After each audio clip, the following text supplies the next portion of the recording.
Dans cette vidéo, j'explique les notions de base à connaître lorsque l'on veut commencer à faire du camping en véhicule récréatif.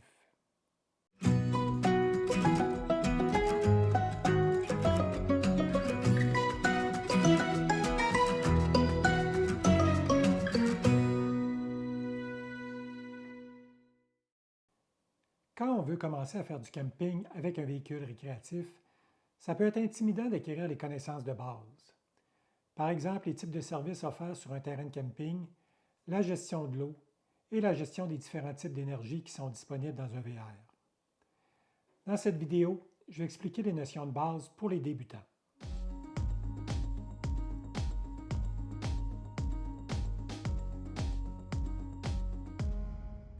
Sur un terrain de camping, on peut retrouver 4 types d'emplacements. Le premier est le sans-service.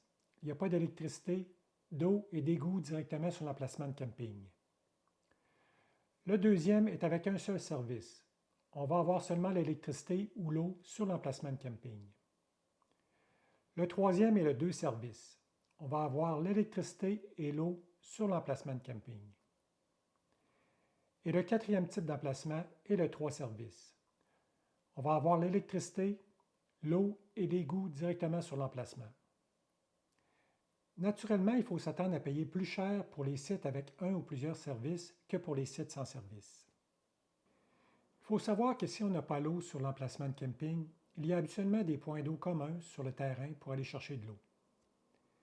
Il y a aussi habituellement un endroit sur le camping pour vidanger les eaux usées pour les emplacements qui n'ont pas accès directement au service d'égout. Ça s'appelle une station de vidange. Donc, avant de quitter, il faut prévoir s'y arrêter pour vider les réservoirs d'eau usée du véhicule récréatif.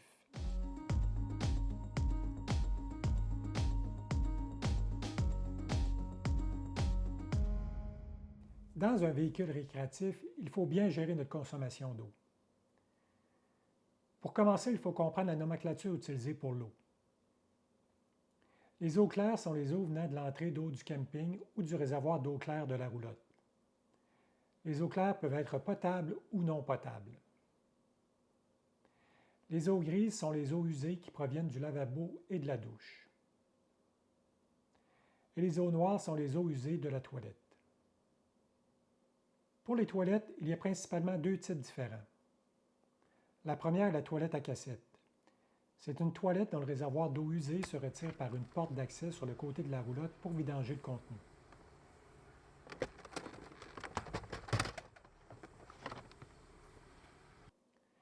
La toilette régulière est une toilette dont le réservoir d'eau usée est situé sous la roulotte et se vidange par un tuyau d'égout que l'on branche sur la sortie des eaux grises et noires.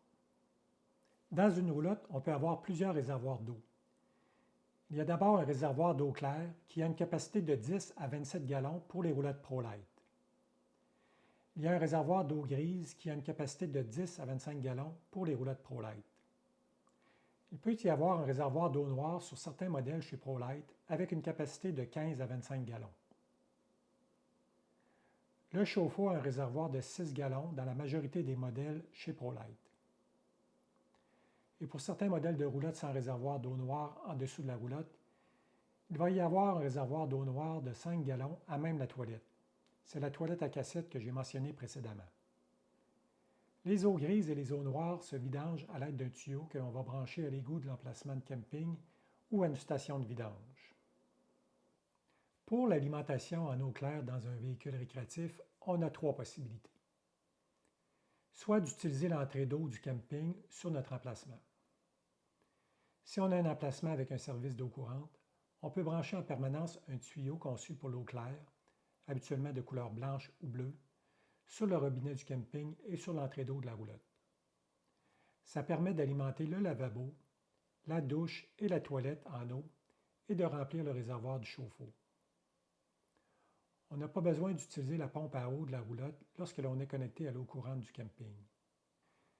Mais il faut savoir que l'eau fournie par les campings n'est pas toujours potable. Pour ma part, je ne consomme jamais l'eau des campings. Je l'utilise seulement pour me laver et pour laver la vaisselle.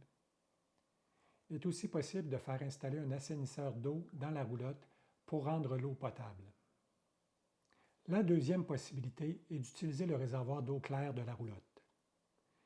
Si l'emplacement de camping que l'on a réservé n'a pas l'eau courante, par exemple un site sans service, on doit arrêter un point d'eau commun sur le camping pour remplir le réservoir d'eau chaude et le réservoir d'eau claire avant d'aller s'installer à notre emplacement.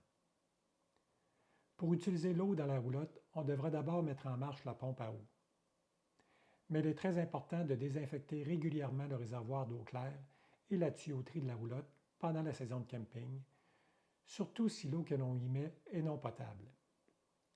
Il se vend des produits chez les concessionnaires de véhicules récréatifs pour désinfecter le réservoir. La troisième possibilité est d'utiliser des cruches d'eau que l'on apporte. C'est toujours ce que je fais pour ma consommation d'eau et pour cuisiner.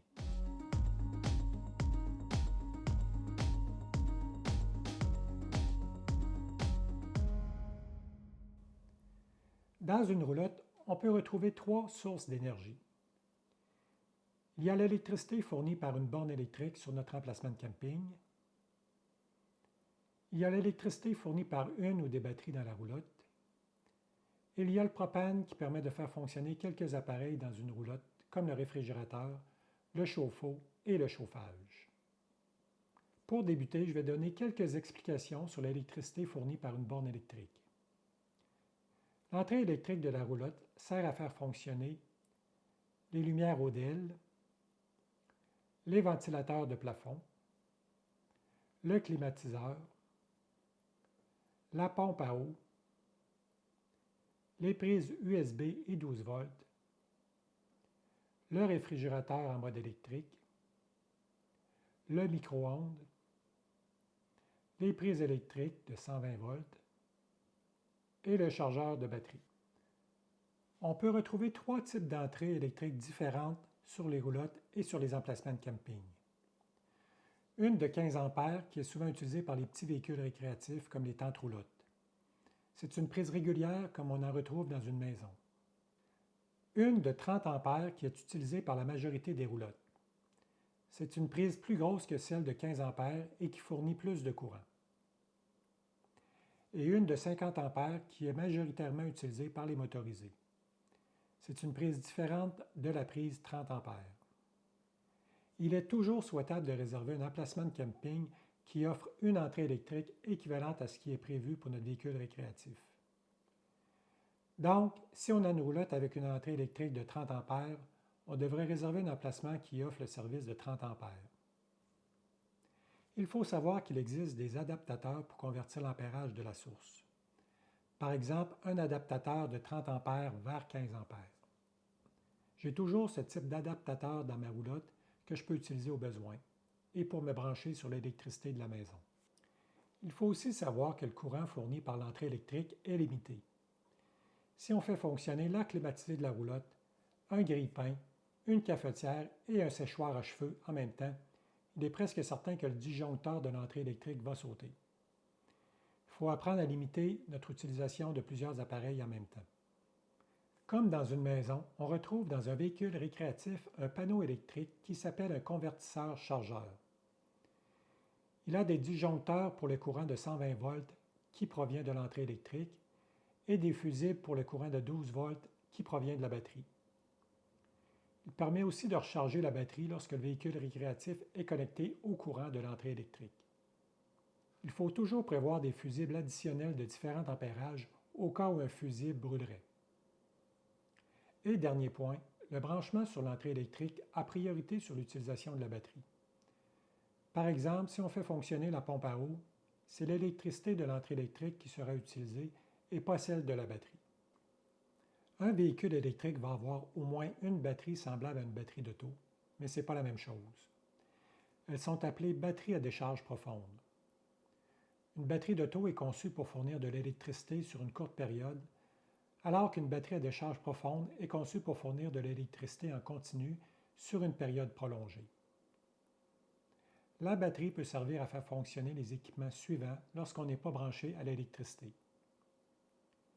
Les lumières ODEL, les ventilateurs de plafond, le ventilateur du chauffage au propane, la pompe à eau, les prises USB et 12 volts, le réfrigérateur pour une courte période, mais ça consomme beaucoup de courant, les moteurs pour les extensions de la roulotte, le détecteur de monoxyde de carbone et le système de rupture des freins. Pour ce point, c'est important de toujours avoir la batterie en état de marche dans la roulotte lorsqu'on est sur la route. Sur un modèle de roulotte seulement électrique, sans propane, il va y avoir en plus un onduleur qui permet d'offrir du courant 120 volts aux prises électriques. S'il n'y a pas d'onduleur dans la roulotte, les prises électriques ne fonctionneront pas si on n'est pas branché sur l'électricité. Les batteries à décharge profonde peuvent être de 3 types. Le premier type est la batterie acide-plomb, qui est la moins performante. Elle a une durée de vie courte et offre une réserve d'énergie limitée. Le deuxième type est la batterie OGM. Elle est un peu plus dispendieuse que la batterie acide-plomb, mais elle offre un meilleur rendement. Elle a une durée de vie plus longue que la batterie acide-plomb. Le troisième type est la batterie au lithium. C'est le meilleur type de batterie sur le marché présentement avec une durée de vie de plus de 10 ans et une excellente réserve d'énergie. C'est le modèle de batterie la plus dispendieuse, mais selon moi, elle en vaut largement l'investissement. Les tableaux suivants indiquent les avantages et les inconvénients des différents types de batteries.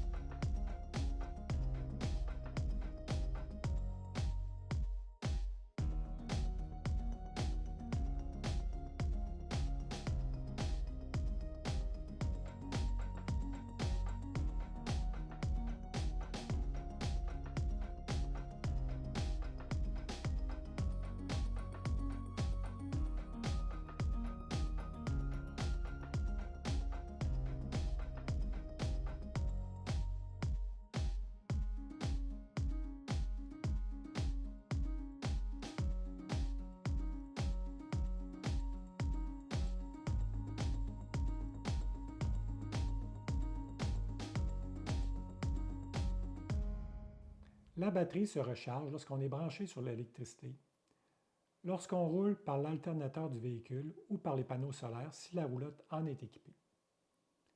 Si on pense utiliser souvent la roulotte sur des emplacements sans électricité, l'ajout de panneaux solaires est très recommandé. Mais il faut comprendre que les panneaux solaires ne font que recharger la batterie et ne fournissent pas l'électricité aux appareils de la roulotte. La troisième source d'énergie est le propane. Le propane va servir à faire fonctionner le réfrigérateur et le chauffe-eau si on n'a pas d'électricité, le chauffage et le poêle. Il existe des modèles de roulotte chez ProLite qui sont seulement électriques et qui n'ont pas de propane. Personnellement, je trouve ça beaucoup plus avantageux et polyvalent d'avoir le propane, mais ça devient une question de goût et de préférence. Un dernier conseil que je vous donnerais, c'est de télécharger les guides d'utilisation sur son téléphone, par exemple les guides de la roulotte ProLite, du chauffage, du chauffe-eau et de l'entrée électrique, et de prendre le temps de les lire pour bien maîtriser les particularités de la roulotte et des équipements qu'elle contient.